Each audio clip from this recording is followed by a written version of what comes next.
Okay, abalabe baffe ku JDS Media onako olwaleero tulina omukulu agwesigenda kwogera bingi ekisooka mu byonna kyemmanyi abasinga mumanyi muzze mulaba akola analysis naye ekituufu analysis zaakola wonna waagwa twetegeka okuwulira ebimuvaamu atubeko byatugamba ntisasoka yasema kale muganda wange nange nsanyusa okusanga ndi bulungi tebale kunyirira kasobeera ng'oli free ng'obwongo buli free nga tewe stressinga oba olina okunyirira gaba mateeka kati ku mulembe gwa .com automatically tosobola butafaana bulungi ku nsaasana gy'osaasaanyeemu. Okay, onako olwaleero tetugenda kulwawo twagala tukyaze mukulu Kalibalo ono ng'ensonga zetwagala okwogerako zeeza bintu bingi naye tugenda kusimba sira ku bintu nga bisatu. Tugenda kwogera nnyo ku bendera y'eggwanga, twogere ne ku lunaku olujja ffenna tumanyi olw'15 n'ebinaaba byegasseeko. Omukulu saawa yandiwe ku batulaba bannanga batulaba mwebale nnyo okubeerako, mwebale tugoberera, mwebale kutwagala. Omwaka guno munnyimusizaamu nze gwe gubadde gusoose kubeera mu Limelight. Guweze natandika kubeera wano mu gyali January wa mwaka guno, naye olabanga at least speed nnungi, naye nga kiva ku content gwowa abantu omuntu buli wawuliza content wo ng'alimu eggumba, content otali mu kusosola, tasosola, tavuma, tawemula, taweebuula, omuntu yenna amuwuliriza. Waliwo abantu abamu gw'otuukako olumulaba bw'oti n'omanya byagenda okwogera, either bivuma side eno ba side eno ba biki, ate ne tugatamu ne ku current affairs n'olabanga ekintu kivaayo bulungi. Kitegeera ekintu ekyo tekisanzeemu ku buzibu ku bantu naddala b'oli ku side yemu nabo. Banvuma oluusi nsobola okujja n'enjogera ekibanyiiza. Nze ndi wa National Platform abasinga tebasaa kikkiriza olw'ensonga nti nze ndi diverse, ndi buli kintu kyonna nkyogera nga we kiri newe kiba kya National Platform. Naye nze nafuuka member wa NUP mu 2020. Nze membership card yange eriko ndi wa mitwalo 2 n'obugwamu. Kitegeeza ku bantu 10,000 emitwalo n'emitwalo gye balimu obukadde millions bw'obeera mitwalo 2 kitegeeza you among the first people to be registered okubeera bamemba ba NUP. Era kadi yange njirina mu 2020 mu COVID era ne basooka batukangamu awo ekibiina bagenda kijjawo ne tuka tweraliikiriramu awo olwamala ne bakyo officializing ne bakiwandiika ne tusigala nga tuli bammemba. Ne kale nze nganze omuntu okuva nga nkyali neteekamu nnyo ekintu ky'okutunuulira ensonga ku side zonna kikuyambako nnyo okuwa submission nga teri biased. Naye buli gw'ogamba nze ndi wa kino ng'ensonga ogitunuulira koyini ey'ebibiri ogitunuulira wali kyennyanja kyokka eriko kooti kikuleetera okuwa ensonga nga ziri biased. Kati ekyokuva dda nali nakigaana. Kati abantu bange abamu kibanyiiza ne bagamba oba walya ne bagamba oba biki, kate oyogera ate ekituufu ne bagaayo omwana waffe like that, naye at least nabeera consistent ne bakimanya nti ono ye buli wamu agendawo kati bakimanya ekyamu n'ekituufu akyogera. Era oli abayakanda babwati yasobola kati okunvuma, naye bali abamanyi gye natandikira basobola okukimanya nti oyo ye kituufu waffe. Era n'abasayidi eri bagamba kituufu oli weeri naye toyina buzibu mu njogerayo, ebintu obyogera nga we biri. Ekituufu nkyogera nga kituufu ekyetagisa kuba eri wakyamu yewasobezza n'okubayo eno wasobezza n'okubayo. Okikola otya okubeera ng'okola analysis ku buli kimu? Ebintu ebisinga kuba nkulaba mu sports nenkulaba mu politics wuyo oli mu waliwo oba abaali baki baali ba M10 ba regulating amateeka mapya nenkulaba everywhere ogwawo. How do you do this? Kakati nze nakulira mu ghetto era wano wonsanze we nakulira, nze ndi mwana wa mu ghetto. Kati wobeera mu ghetto ebintu ebisinga buli kimu obeera okimanyi. Goza lwaki abantu abasinga balina talent ennyingi oba abantu ba creator abantu abali mu creative ogenda obatunuulira background zaabwe bava mu ghetto, kuba mu ghetto buli kimu kumpi okigezesa. Ozannya ku bikonde, n'ozannya ku mupiira, n'ogezaako okuyimba, nze nnyina n'ennyimba. N'ogezaako okuyimba, n'ogezaako okukola kino, n'ogezaako buli kimu n'okigezaako mu ghetto kubanga oba onoonya wa woovirayo kubanga oba okulidde mu mbeera mbi. Kati eby'emipiira mbimanyi kubanga ndi managinzeeko nno n'akaseera nga nyina ttiimu ze managinga ate nagusamba kati ebyebikono mbimanyi nyina ne gym wane manjwe wange waliwo gym namba bagiyita Bata Boxing Academy ina ne champion wa Uganda mu welterweight mu featherweight bamuyita Conrad King Kongo Seruyango wenga nobo mumanyi King Kongo gym namba wano njirina kati bingi nnyo ebyemipiira biki byonna ebisinga mbimanyi ebyobufuzi era ndi mukulembeze natandika okwanalizing ebyobufuzi wano lokale wano Musaabagabo wano wetuli ku mikutu gyaffe gino egya WhatsApp naye nga ogenda okulaba okukola submission abantu bajagala just lokale wano nogamba nogamba okay kati nina ability ekola ekintu kino nze saasoma nnyo just ndina ku university by the way ndi mu kusoma kati ndi naddayo kati kasaneezuula ndaba nga nyina ekintu ekyenjawulo munze ate nga nkola mulimu ogulaba ndi mu furniture wange siri musabiriza nga abalala kyobola basiri biased kyobola basiri biased nti sigamba nti omuntu agenda kumpa rent njogere ebifu ndi mukozi nkola n'emikono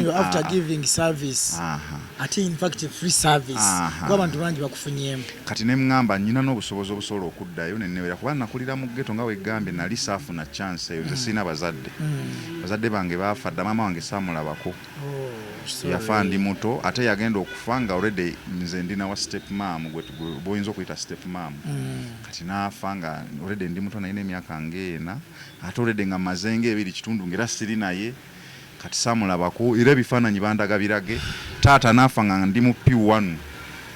mama ye yafa sinatandika soma taata naafa nga ndi mu taata mukulu Kalibala yogotya kuifaananyi mukulu mugano kati Kalibala yali muganda we yali muganda wa kati nga wona atuma omwana wo erinnya lya muganda wo kati yali Kalibala Godfrey kati era kyobola nze Kalibala Godfrey Junior erinnya lyali lya mutowe kati lyantuma naye baali bamuyita mugano Patrick Mujabi ansenene kati nempita mu mbeera eyo bwetu kati okulira mu mbeera eyo boyagala okulaba butya bw'ojjayo okategeko atiso jeyo mulanga nebino byafanisha byendi munabikola kuva mu buto kubanga obeeraawo nga toyina kyakulya toyina bitabo kati nze nali mugezi ku ssomero gye nasomera nga nsomera bwereere bampa basali nga nza kulembera be nasoma nabo bakimanyi ku Green Light House Zana ne mu primary kati nga nyina okumanya wali bampadde ngenda somera bwereere kati ate ebitabo kati ate nga wendi mu ghetto wendi jukira mu ghetto mubeeramu nnyo okukozesa emikono nga mulimu ababajja ku bata wano kati nembeera nga nyina okutwala obuvunaanyizibwa mbajje nfune ebitabo ng'okusoma kutuuse kwetagisa ku ssomero byokka nyina okufuna uniform nyina okufuna omufaliso nyina okubeeramu nga womanyi ebyessomero ebyo ogenda mu kisulo essomero lyo likuwa kubanga oli mugezi kati nenjiga emirimu gino Katonda ate nannyambirayo gye nkola ne kati era gyofunyemu neyegonde obulamu kwe butambulira era woŋŋamba nkola ki nkugamba ndi musajja nkola mu ate erina ku ntebe wali itambudde ddala itambudde n'okusinga business kati business etambulira ku linnya eritambudde okay kakati olunaku lwayo twagadde tukukyazi nga twagala okutuyamba otuyambe nga ggwe munnayuganda munnaffe otukubire ku analysis nakusa omwezi 15 okay nga tunagenda kunakuza omwezi 15 tulina ekintu ekitambula ennaku zino kyekya bendeweerwa y'eggwanga tutandise okuwulira ebigikwatako amateeka tutandise okugalaba agagikwatako tutandise okuwulira obukwakuliza obugiriko bwe tutaalina luli bwe tutaawuliranga luli bapulezidenti bangi bazze beesimbawo mu ggwanga muno nga n'abamu emmotoka baziina ziriko bendeweerazo ezo tukwatagana naye tubadde tetukifunangako kigambo kyonna kikwatagana ebbendeweero eyo nga kiriko obukwakulizo kuba n'emmoloka zino gye zitambulira zirabika okwakuliza omuzzi bumenya nga awo enkuba okukuba bendeweero eyo twagala otuyamba otutemeetemeremu omuntu agenda kukola atya nebbendeweero eyo kati ekisooka kyenjagala bannayuganda bonna abatulaba bakimanye nti etteeka lyo gyeriri nsogedde mpulira etteeka lyo mu byaddala gikola ki gyeriri ate tebaalirese kati nti lina gwe lita gettins amanyi nze njogera bituufu etteeka libaddeyo baalikola 1962 it is a colonial law 62 we twafunira independence twali tuteekayo flag eyo n'etteeka eryo lyaliko lyajjirako wabula omuntu bw'ayinza okumanya kubanga omuntu ali mu buyinza asobola okukozesa etteeka against opponent we kyokka ate obubi bw'etteeka nti oyo ateekeddwa okuliteekesa mu nkola yasalawo ddi lwerina okukola kyokka olw'okuba yalikwasisa ye asobola okusalawo okulimenya kubanga yalina okukwata abalimenya kati ye asobola oddimenya kuba ye teri agenda mukwata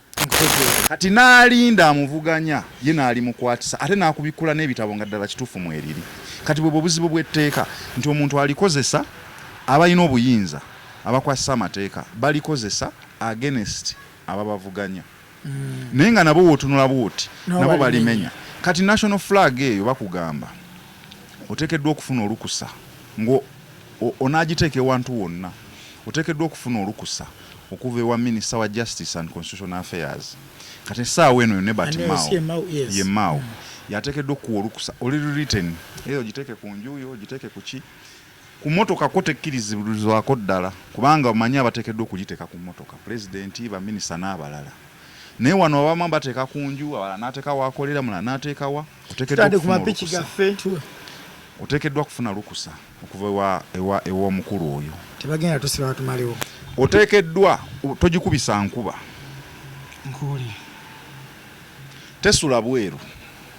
tesula bweru bendera mu nzikiza ndowooza era kijjayo kiri nti tekubwa nkuba kubanga gwoba weebasengeri weero enkuba wejja togiraizinga ng'eddugala owabeerawo function owabeerawo omuntu eyafudde ow'amaanyi oteekeddwa gwe wenna wooli gwe yafuna olukusa oteekeddwa naawe okugiteeka mu ki mu haafu okitegeera naye abantu bazze bakulaga abamu n'abanene abazirina waliwo n'ebizimbe ebimu eby'abantu eby'amaanyi nga bazikulaga nze at one time n'amaaso gange naliko ku parliament awo enkuba nejja nga wendi nga ndaba bwe nti parliament y'eggwanga nezijjojo balaziti nga ndaba era bwe yakyana kuba nali nyina we negamya oba we wali leba insolve leba oba something like that waliwo opposite ekyemmanga nga nezikuba nga ndaba naye nali sinakumanya tteeka eryo nange nze nga ndowooza oba zibeerayo namaze kulaba wano nga babyogerako nendyoka nkitegeera kati ab'oku parliament nabo kyeki kyeggambye nti bo olw'okuba be bakwasa etteeka tebajja kwekwata naye gwe bakolaye ng'ogikubisa enkuba bakwate naye kitegeeza ki gavumenti eteeka ssente mu patriotism nekwata ssente neziwa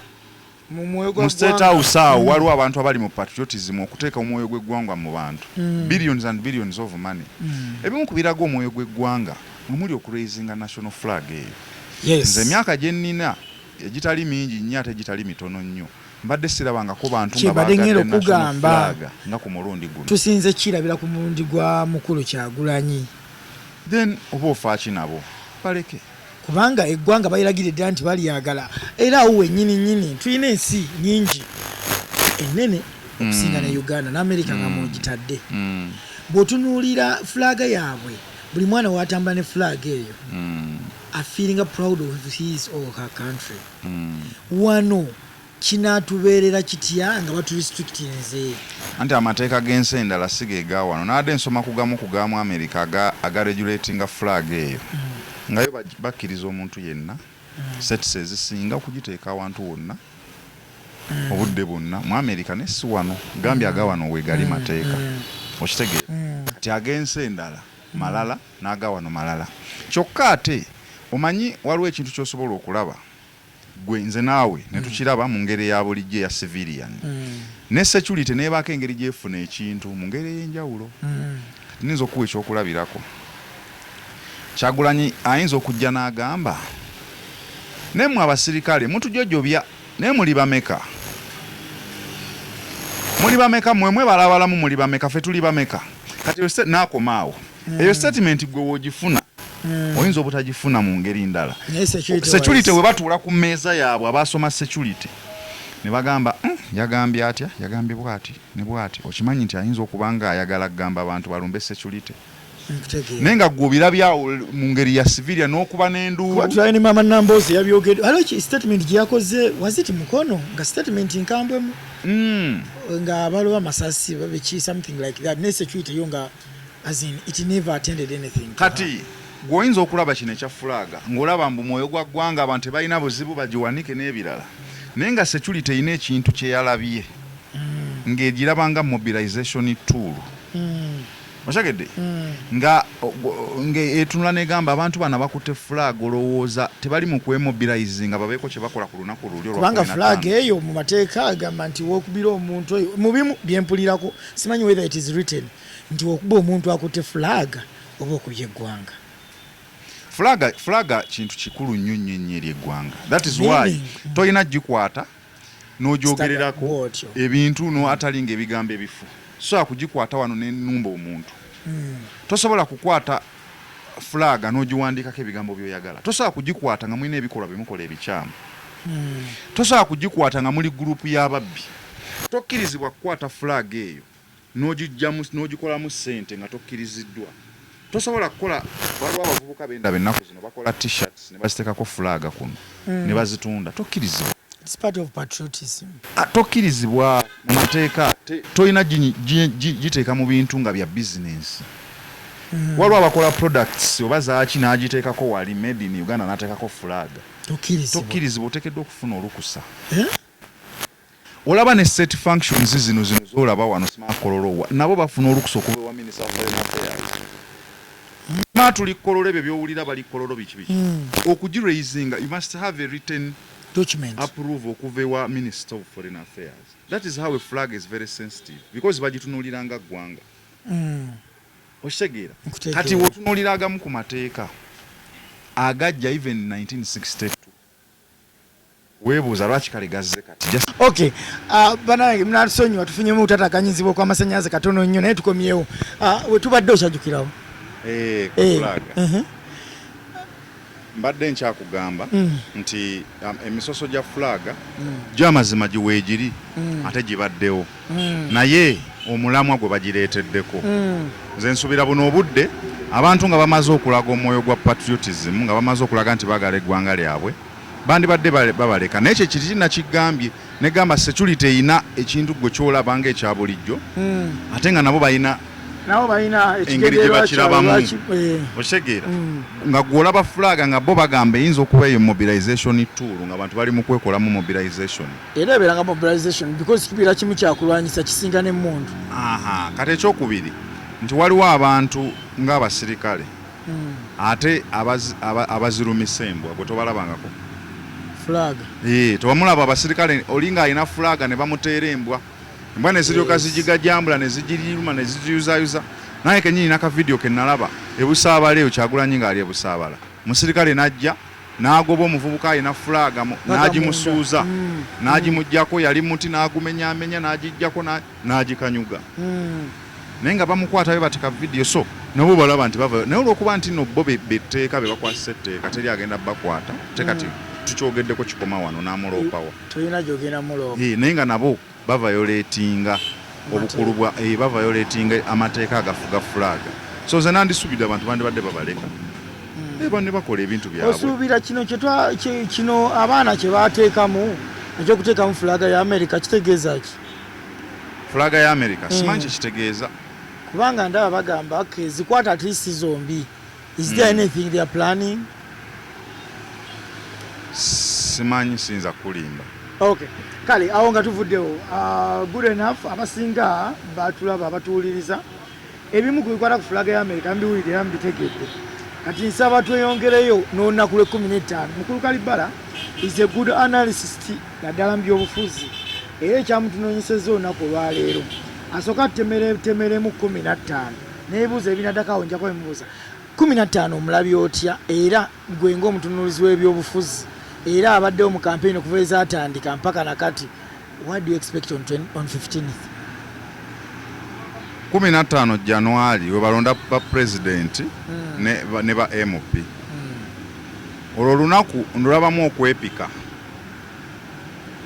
okwewaga buli side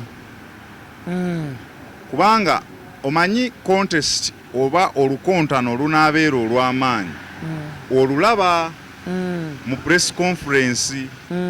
singa biba bikonde nga waliwo abagenda okukubagana olaba abantu engeri gye boogera ku lunaku olwo n'engeri gye boogera ku lulwana olwo era olaba na buli ludda ebigambo bye luweereza n'ogamba nteekeddwa okulaba olulwana luno olulabika terugenda kuba lwangu kakati ebigambo ebyogerebwa buli side bikulaga bireflectinga ku kiki ekiyinza okubeerawo nga 15 oludda olw'opposition olukulemberwa Nuupu kuba kati yey'amaanyi obalaba nga balina kye batambuza batambuza ekintu kya protest vote kibagamba nti bagenda kulonda akalulu kwolwo olunaku nga kakwekalakaasa nga kalimu okukalonda kati awo tulituuse kwolwo olunaku okukalonda okukakuuma we bakabba bakozesa ekigambo we bakabba bakabanja ebigambo ebyo nabyo binene si bitono ekyokubiri ne sayidi eno naye eyina ebigambo byeyogera kyeki kye nagambye olukontano olunaaba olw'amaanyi olaba ku buli omu bwayogera nga olukontana terunnatuuka aba sayidi eno bagamba nti olumala okulonda vaawo electoral commission ekategeka yennyini olumala okulonda vaawo munnamagye CDF Command of Defense Forces mukulu Muhoozi wamulaba we yali embuya naye yagamba okukuuma emirembe kwolwo olunaku it is non-negotiable duty wamala okulonda kolaki gende waka ekyo kikulaga ki President Museveni bwe yavaayo n'agamba Kyagulanyi bwe yavaayo n'agamba ndowooza oba yaliyiganga oba yaliwa n'agamba nti abasirikale tubasinga obungi actually azakyogera nnyo abasirikale tubasinga obungi tuli miliyoni 48 bo bali 10,000 bonna ng'obagasse President Museveni mangu n'avaayo n'amugamba nti gw'olaba musirikale omu naye agenda kuba n'amasasi 10 mu ameka amasasi gakola ki gatta abantu awo si kwe kufaako tugenda okulaba Betty Nambooze yabadde mukono n'akugamba nti abo abasirikale be mulaba baba 10 ng'alinako emmundu ali omu ate nga teriimu masasi bwe mufunza oyo Nambooze bigambo bye bwe mufunza oyo ne mumuggyako emmundu tuba tubamaze kwegamba olaba buli side onagamba tulina amasasi 12 onagamba tegaliimu awo n'okufa kubeerawo kubanga bw'oyinza okunyoma agatalimu ate nga mayitirivu agamba tegaliimu kakana mufudde mu bintu ebyekisa kitegeeza olwo olunaku singa tewaabeerewo oludda lunakakkana oyinza okulaba abantu nga bakoze eki nga bafudde kyokka ate statement Mwami Kyagulanyi zaakola n'aba opposition ne aba gavumenti ze bakola buli omu azikola olwa interests ze Kyagulanyi mubamu ku maanyi akozesa g'abantu era ye agamba bantu tuli miliyoni owulira yayogerera ku kigambo abantu tuli miliyoni 48 kubanga ye gamaanyi gaalina era yabagamba turayizinge era ne Nambooze kwayimirira n'agamba gwe balaba n'emmundu naye temubamu masasi tuzibajjeko Nambooze bakozesa bantu era mubagamba agamba bantu bwekiri kyokka ate ne Mwami Museveni n'aba security okuli Muhoozi n'abalala nabo bakozesa gun power bo bagamba nti ffe tulina emmundu era buli musirikale agenda kubeera n'amasasi 10 mu ameka General MK akulira amagye agamba amagye gagenda kujja mu kalulu ate PDF Act emukkiriza amagye gasobola okuinterveninga singa gasuubira nti wayinza okubaawo poliisi byetasobola containinga naye agamba nzija era amagye gagenda kujja naki nammundu kitegeeza olunaku olwo singa abantu balaba tebeegendereza oyinza okulanga mulimu ebitagenze bulungi abantu bayinza okufa abalala ne bassibwa olowooza okukuuma akalulu kano okulina amakulu kakati okukalonda nze naawe ne mu constitution mwekiri yes okukakuuma constitution egamba abo ba agenti bokka bebateekeddwa okukakuuma mubaddemu n'ekya distance ekyo kubanga abamu bagamba beerawo tovaawo okubeerawo kwange kugasaaki mu kalulu kano kati constitution egamba mu Presidential Elections Act egamba omuntu ate abeera mu mita okuva we balondera olina okubeera mu mita 2 mita 2 ze fuuti nga 7 kati ate abamu batambuza nga bagamba nti oteekeddwa kubeererawo ddala wali Electoral Commission egamba agent yateekeddwa okubeera wali ne Attorney General Kirowa Kiwanuka yavaayo n'akyogerako n'agamba agenti bokka be babeera wali mu abalala mubeera mu meters babiri. Kubanga mu mateeka bagamba he who chooses an agent chooses himself. Kitegeeza abeera representing absence yoli abeera present. Wekasa mugaa nti ono agent agenda okukuuma akalu ka Kyagulanyi wano manya nti oyo omulaba nga Kyagulanyi. Kati mu abasigadde tuweetaga kola ki? Kubeerawo. Genda mu meters mmeka? Kati bo bagamba kakuume kalonda atoka abanje in case nga bakabbye. Bonge enjogereza. Kati ateekeddwa okukakuuma mugambye ye agent yekka. Gwe mulimu gwo kubeerawo mu distance eyo okusinziira ku mateeka. Okunfaaminga ekivuddemu. Kubanga ate sikiririza mu kya Muhoozi. General Muhoozi kyagamba nti abantu baddeeka. Kubanga ekiteeka siri ekigamba ne Electoral Commission ebaleke babeere mu distance gye bateeka babeere mu distance kubanga akalu ka muwendo. Tosobola kulonda akalu n'okasuulawo busuuzi. Akalulu ke kasalawo enguudo, eddagala mu malwaliro, amasomero, kasalawo sente, kasalawo ya sente, ke kasalawo obulamu. Kasalawo ani agenda okukiikirira. I understand. Gwe lwaki okatwalanga ng'omuntu agenze mu kaabuyonjo nti ky'osuddewo teweetaga na kumanya oddukayo misinde. Akalulu tekalinga kazambi. Akalulu kya muwendo nnyo. Leka abantu babeerewo. Omuntu amanye as long as bakuuma peace kubanga kikulu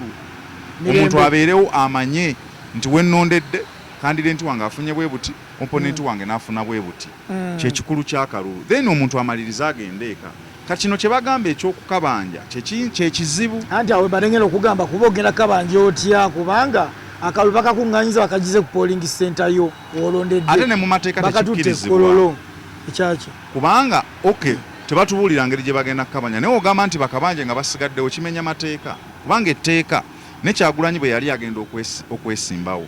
ayina agreement ze yasayininga ne Electoral Commission muzimu ku zo akalukozeemu kali free and fair okikkiriza nti ye nga yeesimbawo ekyokubiri olina okukkiriziganya n'ebivudde mu kalulu Electoral Commission byebeerangiridde nti ye ekyokusatu Electoral Commission yokka yeeyina obuvunaanyizibwa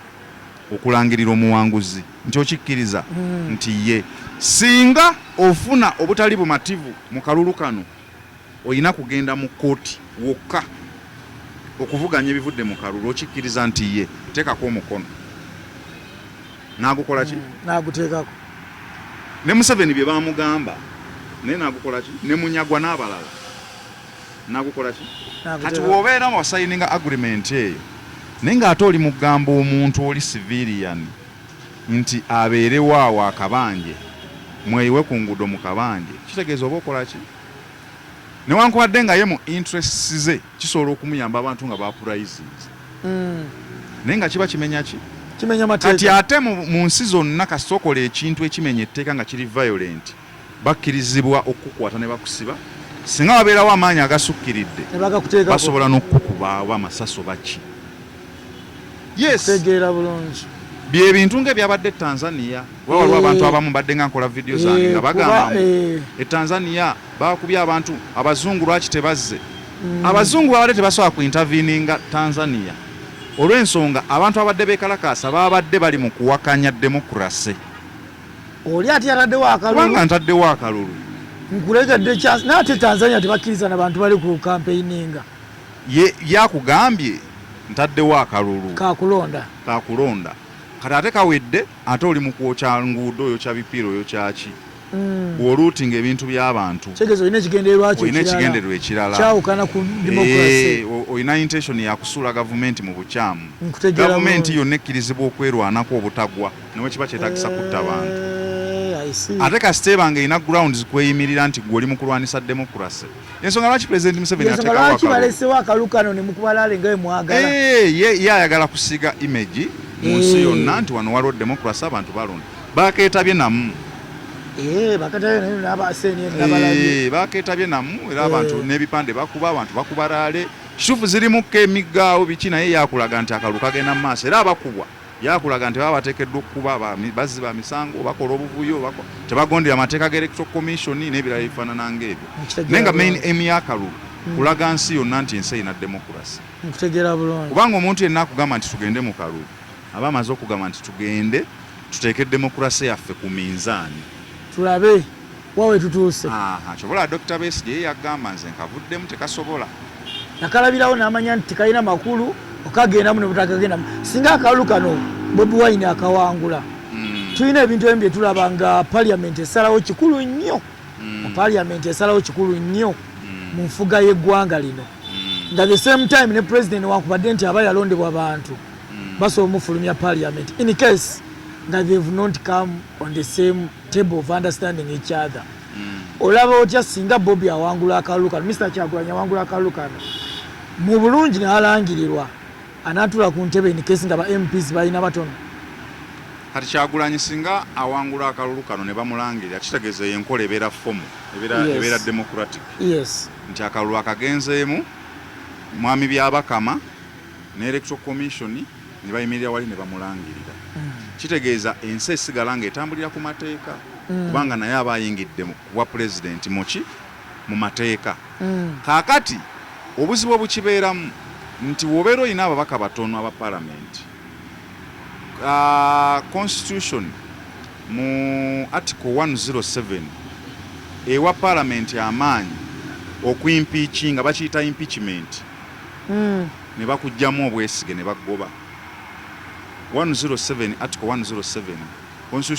constitution ewa parliament amaanyi okugoba president ne bamuimpeachinga. Naye on grounds si kuva buvyeri nti ffe tuli babaka bangi muteekeddwa okubanga mulina kyemwesibyeko ate wabeerawo ne majority vote era si kyakuva buvyeri nti tumugobe tuli banja. Muteekeddwa okubanga mulina bye mwesigamako. Ebimu ku byo article eyo byeyogerako eyogera ku abuse of power. Okukozesa obubi obuyinza. Okukozesa obubi obuyinza mulimu illegal martial law. Okukozesa obubi amagye. Owangudde amagye otandise okugalagira mu kuba abantu ogakozesa mu benefits zo nga ggwe eziri personal. Nga neggwanga terizimanyiiko gakuba abantu emiggo galemesa abalala. Oba oliawo mu abuse of power mu illegal martial law ogakozesezza okukuba abakuvuganya. Okozesezza amagye gatwala mu nsi endala okutankula entalo oba oliawo ze gandibadde gatatankula n'abantu ne bafiirayo ab'amagye. Ogapangisizza ogapangisizza mu nsi endala simaaga egalwana naye nga n'essente ze gajjayo tezina kyezigasa ggwanga toza accountingira. Mulimu okuyisaamu olugaayu mu court rulings oba ensala za court nga gwe president ng'okozesa amaanyi go court byesaze gwe n'okola contrary. Court egambye nti oba onaave mu kalulu gwe n'omuzzaamu ku maanyi. Court egambye towozesa abantu ba bulijjo mu court martial gwe n'ogaba bawozese. Nebyo bisoboka mu ggwanga lyaffe president bisoboka mu nanti nze nkulaga tteeka bye lyogera wali. Mulimu okubeera nga oyina ekikyamu ku mutwe mental illness. Kasa kizuulibwa nti omutwe gwo tegukola bulungi zigatta bwe zivaako. Kasa kizuulibwa nti oyina physical illness omubiri gwo either wagongobala tokyayogera president tokyalaba omumwa gwaziba tokyawulira ebintu ng'ebyo parliament esobola okubiyimirirako. Otegeera nekujjamu okozesa obubi ssente z'eggwanga. Omaze okuwangula obwa president otandikiddewo okukwata mu kittavu weegaggawaza abantu bo bawadde tribalism. Sosola mawanga. Olunaku lumu wakawangula entebe olunaku lumu okozesa obuwumbi 6 mu State House. Ososola mawanga tribalism. Oyina eggwanga lyovaamu abo bosinga okukola ki sectarianism owe emirimu newankubadde tebakwalifyinga mangu oleeteddewo muganda wo oleeteddewo maama wo oleeteddewo kitaawo bawadde ono evaisi ono egundi ono egundi ono mangu nnyo ng'okwesa bubi ofiisi yo. Ebyo byonna grounds n'ebirala bingi. Parliament esobola okubiyimirirako nekola step esooka gye bayita notice of motion. Notice of motion ye step esooka mu kuimpeachinga president. Bagenda ne banotifyinga speaker wa parliament. Jukira biri ligo. Bya mateeka bakulangiridde mateeka kyeza ne parliament weri mateeka n'ababaka bali we bali mateeka. Ebyekola ebikola mu mateeka. Ne banotifyinga speaker. Ne bamugamba nti speaker twagala kujja ono Besigye. Ensonga kweziri zonna ze nkugambe ne weebaako emu ne bagiteeka wali ne bateekamu n'obujulizi. kati wakati awo bateekeddwa okukolayo akalulu kimu kyakusatu ekyababaka mu paalamenti. Kyekiba kyetaagisa paalamenti erina ababaka 556 oba weetaagako kimu kyakusatu 1 out of 3 ey'ababaka abo. Naye ku abo olina okuggyako ababaka 23 bano aba ex officials. President be yeerondera okuli ba minister, vice president ne ba minister. Abo bo tebakeeta baamu babeera babaka ba paalamenti bakuba n'ekirayiro bafuna n'emmotoka n'omusaala ne mu discussions ne mu committees bazibeeramu naye kasa kituuka nti kya majority vote kulonda tebalonda ababiri mu abasatu abo ba ex officials ba minister naye nga CMP kati nga olaba Norbert Mao CMP naye minister kati aba ex officials kitegeeza paalamenti beesigaza ng'oggyeko ababiri mu basatu beesigaza nga 533 kati kwabo 533 bawetaagako kimu kyakusatu kwabo noza ababaka nga 178 abaka 178 ne bagira eno motion esooka notice of motion ne notifying speaker. Speaker bwagifuna kimwetaagisa olunaku olwa okunotifying president lumu 24 hours ayina zisukka nti wategedde ekiwandiiko kikino songa eno neno abasajja bakugobye n'amala n'agenda mu olwo olunaku lwennyini nanotifying chief justice n'amugamba kino kyekiriwo na kino ekyo bwe kiggwa chief judge aba yeetaaga ennaku 7 days obutazisukka okukola tribunal y'aba Supreme Court justices basatu naye nga kwali ne baba bana ne batunula mu ensonga zino 7 days zokka bwamala afuna ba Supreme Justice ba judge ba Supreme Court bafuna bino begamba tuli mateeka olwo nkutambula nkuwulira naawe oli mateeka era byonna bye bagamba president obikkiriza tewaliwo kuwaaki n'amagye gali awo go gali nyuto talina kuwuliriza sigamba nti agakulembera alina oludda simanya tebiki nago gali nyuto twogera ku nsi erimu demokrasi olwo ozzemu bulungi mu kalulu abako olina batono olwo bali bakuimpiikinga okitegeera olumaliriza nga ayita eyo tribunal eyita president president bamukkiriza okujja ne balooya be kubanga bazze kwewozaako waliwo ensonga waliwo petition awo eri ku mmeeza ne bamuyita mwaka akakiiko n'ajja ne looya we oba omuntu yenna amwakampanize naye ng'asobola okwewozaako n'atuula wansi ne bamusomera ne yeewozaako singa actually kana akakiiko omulimu gwako era katunula mu nsonga ezo nga tekanayita president ne kalaba ddala ensonga gye boogera erimu eggumba okitegeera singa kakizuula nti erimu eggumba ng'olubaloka bayita singa kakizuula nti teriimu babigoba bugobi president n'agenda mu maaso naye singa kakizuula nti erimu eggumba n'obujulizi babulina gwobagiddwawo nga bakuyita nga bagamba jangu weewozeeko bujja okwewozaako singa kizuulibwa nti ddala kituufu ekyogerebwa olemeddwa n'okwewozaako obulungi olwo bwe bakugamba genda nga chief justice ne parliament ne speaker nga kwali nga bakola kye tuyita majority vote wano baba beetaaga 2/3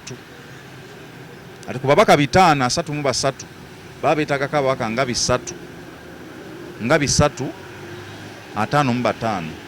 okusalawo kati ate jjukira bw'ebeera nga gw'olina batono kaŋŋambe NUP erina 57 nga NRM yeeyina 3 nga 340 kitegeeza baba bongerako bwongezi ku ba independent n'ab'amagye bali nga bakugjamu ki kujjamu bwekyo bwe kiri nkutegeera ekitegeeza nti okuggibwamu kwa president aba ateekeddwayo abantu kusoboka but under some circumstances ate nga kyekiva bubi mu bbanga nga olidde process bwetyo bw'olina okutambula mu mateeka kati waliwo abantu abamu abadde babuuza mbwa olumala owangula ng'agoba paalamenti tasobola kuba obugidde mu mateeka naye eriwo mu mateeka wobeera oyagala okufuga nga paalamenti eriwo olina wuwamba bya mmundu era babadde bagamba Museveni yajja n'abameka Museveni yajja na Kalulu bamulangirirako nti woba oyagala okujja bwotyo genda mu nsiko owambe gavumenti paalamenti ogijjewo Museveni yagenda mu Kalulu neyesimbawo nga presidential candidate ku UPM yafuna omubaka ogwa Crispus Kiyonga Honorable Kiyonga ogwa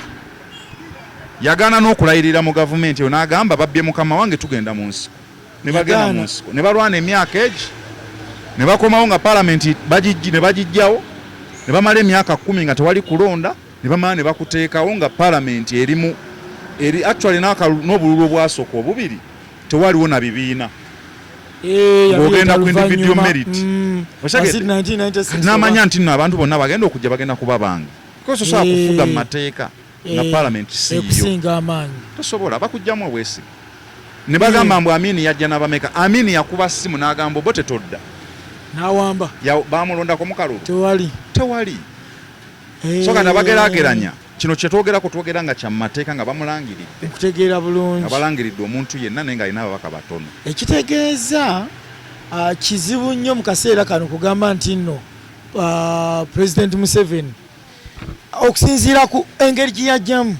bw'obanga owuli oyagala kukyusa byonna then genda nawe ojjenga abalala bwe bajja kankubuuze mu kaseera kano ke tulaba mu Uganda ejjudde okweyagaliza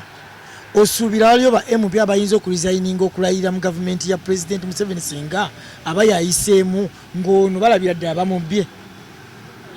ate kati tuwakanire baagwa 221 abalaba mulimu n'abaawera ne bagamba bo tebagenda kulayira nga babbye Kyagulanyi nkubuulireyo abamu ku bo omu Katonda atusonyiwe yafa ndowooza nawe tumwogerako yali Seggirinya yagamba ye tagenda kulayirira mu gavumenti ya Museveni naye yasooka ku paalamenti omulalo bamwogere kikulu ali mu kalulu ayinza okugamba tumuleke nekitegeeza we Kampala awo yes naye yalayira naganze sirayirira mu gavumenti nga Kyagulanyi n'abaddeyo bamwongedde ne kaadi addayo ekitegeeza abantu bano nabo okwekuusa gye kuli gyekiri ekyo kirabibwa n'omwana ayonka nti nabo bagala kulya batuddisa buddisa ffe abalonzi ekyokuddisa kikyo no lwaki nkyogedde bwentyo no bwotakinteekako ne bwekinsaako that is the fact kubanga bw'ovaayo nondaga nti gwe standi ye eri wano ate ovuganya omuntu ali mu standi gwe gyotakiirizaamu ate yali mu standing seat era yakusasula nokusasula why do you think omuntu yandibadde asigala akyatambula naye olaba abantu baba banenya gavumenti etukoze bina abaka ba paalamenti baba balina obbateekamu kubanga amasiga gakola gavumenti gali 3 mulimu judiciary executive ne legislative kati abaka ba paalamenti bagwa mu legislative era bw'oba onenya nabo olina obbanenya mulimu n'abamazeeyo emyaka 10 2 nga n'abamu babamye kaadi ne banyiiga nnyo n'abamu bazibongedde nga ate bamazeeyo gye emyaka nemwe naalemu mwebali mukama waffe mukulu jjajja waffe Moses Ali bagimwongedde maama Kadaga bagimwongedde ali 3 mwezi bagimwongedde akomawo mu opposition Nambooze ali mu 16 Muwanga Kivumbi 15 Sewungu naye nabo baabwadde kadi bajje bavuganye nkitegeera bulungi naye nga bakugamba mbu ekibatwala mu paalamenti mbu bajjeko Museveni naye golaba gyekiri ng'ate namwe kenyini muganye okuwa abalala bafugemu muba mugenze kulya naye kusere yaffe yamwe wa musolo nkitegeera bulungi kale okulimbalimba okwo kubeerawo ku bannabyabufuzi naye munnabyabufuzi bwatyo munnabyabufuzi alya ku ntegeerayo bannabyabufuzi ba puleya ba mind puleya olaba omuntu azannya matatu azannyisa matatu oba azannya ddulu azannyisa ddulu omuzannyi w'omupiira azannyisa mupiira kati politician azannyisa bwongo obwo gwe gwamulonda nkutegeera bulungi abakululi kyagira bwe kine kati kuluna agenda nyongera kuluna agenda naye nga amaze ebisanja ebya nga tamutwalanga kati n'aleeta slogan yawe ekulagira ddala nti kuluna agenda era n'omuzzaayo ne President Museveni emyaka 4 gy'amaze alina waatuuka n'abagamba ku luno ngenda bakolera kino akyasuubiza enguudo tomulabe mu trail naye emyaka 4 ng'okyasuubiza abantu enguudo ng'olina emyaka 80 ogenda zikola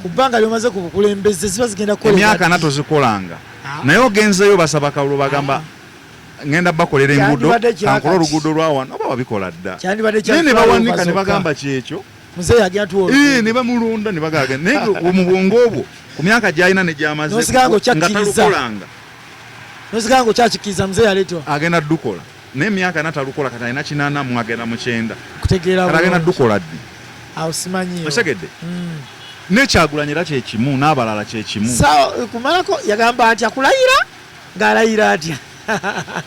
naye kati akyusizza agamba ku luno nkikwasizza tovaawo kati beerawo wali yagamba londo ogenda obinkwasa ne bimulemerera atwala mu kkooti n'abizza bino nno bigenda banyiza naye nze mbyogera tewalwandiisa n'omu kituufu n'amaliriza nga bimulemye kati ku luno eyakomyewo nakipya protest tovaawo yimuka ukabanje kati ku luno akikuteeredde tolina kugenda kati mufuzi lojja mwekwasa nti owaayo omusajja yagamba nebiri bye yagamba nti mwaka mwezi kati abantu babyerabidde edda bagaaye ewaffe so ndowooza okiraba mind yes onfuna nkufuna bulungi kitegeeza mu kaseera kano kati tuli ku kiri bwe kimu yakitukwasizza naye yatwagamba tukikwasaani Kyagulanyi kati lwaliro akikoze eki akitukwasizza okay nga tumaliriza mu kulaba okukwo singa embeera eno etambula nga bwetambudde trails z'ebyokulonda nga bwe zitambula pulezidenti bonna nga betubala batambula mu byalo muki mwonna egenda eggwa ne tugenda mu kulonda gw'osuubirayo pulezidenti Museveni tamwogerako kuba olidde ye pulezidenti w'eggwanga osuubirayo mukulu Kyagulanyi okuvaayo okuwakanya akalulu kano before the court issues nga tanagenda mu kooti okiteeka mu public mu bantu kino Kyagulanyi nga kibeezeewo nga bagambye nti akalulu bakakuwangudde Kyagulanyi kyamususse kigambo kyoze kyayinza otugamba Kyagulanyi kino kati naye kyamususse ng'omuntu kati kiri mu mikono gy'abantu abantu bo yabasaba barayizinge baalaze nti nno bali ready okikola kati ekibuuzo olina kibuuza abantu kyasa kibuuza Kyagulanyi kubaka naye takyabalinako control barayizinze tayinza nakeera kumakya naga bannaye omumala mu ddeeka takyasobola kati olidde yamaze dde okukibalaga ate nabo ne bakikonsuminga mu buli ngeri yonna bo bamaze dde okulaga nti nno bali wiiringi okukabanja ku lunaku lwe bakalonda ate ejjukira akalulu katwala ennaku nga 3 okulangirira nti ono yawangudde wali oyinzijukira twakalonda lwakutaano ne balangirira Sande bijjukira bulungi nali ejenti wa Kyagulanyi awo kitwalira ddala ku nnaku okitegeera kuba balina otwala okubala okuleeta eno kati ekyebuuzibwa mwezi ennaku awo nga tebannalangirira abantu bagenda babali kuki kubanga toyinza kuwakanya kye batannalangirira awantu we mbadde nkubuuliza kitegeeza oba okoze musango oli akubuuza obanja ki kye basooka ekyokugjawo tewaliwo bantu era ne bageza bakusanga emboka ekukwa basobola okukuba emikotalinga musima tukoze wali gundi yaffe Besigye omujjukira we yagamba asimanya agenda kwerangirira bamuyoola bamutwala oba bamusibira wali soto oba bamusibira saidi ze mukomera lyo gye bamusibira bubayo binaga nti agenda kwerangirira so bali abasajja bakyesigaliza system yonna be bagirimu kubanga omaze okulonda obaddewo kale tugambe nti bakuumye emirembe bakulese obaddewo obadde mu mita za 2 teriyo muntu asobola kuwerekera mmotoka eyo kuba bagenda kakwata bakateke ku paato ya poliisi oba bakateke mu ndabo kabini ya electoral commission nga kuliko emmamba z'amagye 4 ne paato za poliisi 6 n'ebimotoka bijjafanga ebiyoola bano abalemerako nga 4 n'emmundu nga 300 osobola okukwata boodayo oba emmotoka yo nti ndi mu kawerekera olagawa yaffe batefiiriddeawo ey'okawerekera then ekiddako ng'ova abanalemerako nga babakwata abamu bagamba mbutukanga abantu gwe genda nze sigendayo sijja kawerekera nze ngenda kalonda mbeere ne mu mita ameka nze bakulagidde kubanga etteeka lizindagira nzimanyi ne wali constitution weeri ewange ndimanyi ne wenjibikkula sigendayo meters 20 ngenda zibeeramu naye bakamaze wali bakatadde ku motoka mbunkawerekere sina gyendaga bagenda kuyoola be bayoola abanaavaawo tugende ku TV tulinda ate TV zireeta bye zisazeewo automatic bali kibasazeewo ne TV kyereta live basooke bakuleetere pakwaki Museveni 15 Bobi Wine 12 pakwaki olwo yeesooka wali bamale bakuleetere Bushenyi district gwe machide tebanakwogerako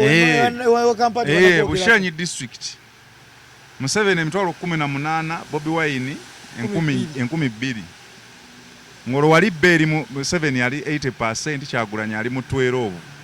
olwo tugenda tolina ngeri gy'ofulumamu ate nkukakasa ng'okulonda kwanca bagenda beerawo kafyu ojja kunzijukiza tujja kuddamu twesange nga 10 nga kulonda kuwe 14 13 waigenda beerawo kafyu bagenda kulangirira kafyu inza netandika nga 13 kafyu